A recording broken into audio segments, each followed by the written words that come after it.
One important aspect of waves is that, despite they do not propagate matter, they do carry energy and power. As a wave propagates through space, it makes the particles of the medium oscillate. When they are at rest, they do not have any kinetic or potential energy. Then they gain energy when the wave first encounters them. Then the particles continue to oscillate as the wave is present, but they do not increase their energy. So, where does this energy go? It propagates with the wave. Because the larger the oscillations, the higher the kinetic and potential energy that the molecules have, the energy will increase with the amplitude of the oscillations. Also, each pulse of the wave carries the same energy. That means that the higher the frequency, the larger the energy.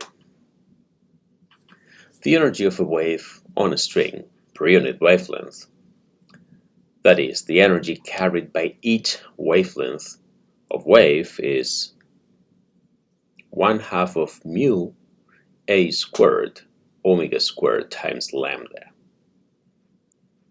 This is proportional to the amplitude square, to the angular frequency squared, and to the wavelength.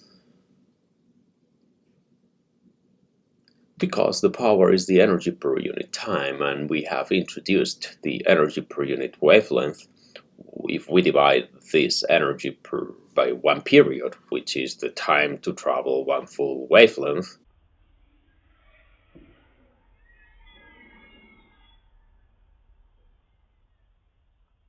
power is 1/2 of mu a squared omega squared times the velocity of the wave. This is the time average power of a wave, proportional to amplitude squared and to angular frequency squared. When it comes to propagating waves, there is another concept that is worth paying some attention. Because some waves spread out in space, consider sound that starts at the source, but it propagates in all three dimensions of space, or an earthquake that propagates through the crust of the Earth, or even the whole planet. A wave can carry a specific energy, but as we go farther from the source, the damage is going to be less. We define the intensity of a wave as the power divided by the area. For sound, as it propagates through three-dimensional space, the energy is spread out on a spherical surface, so the larger the sphere, the less energy per unit area. Intensity I is equal to P over A. For sound, this is P over 4 pi r squared, where r is the radius of the sphere. This assuming that the energy is not going to be dissipated or being absorbed by the medium.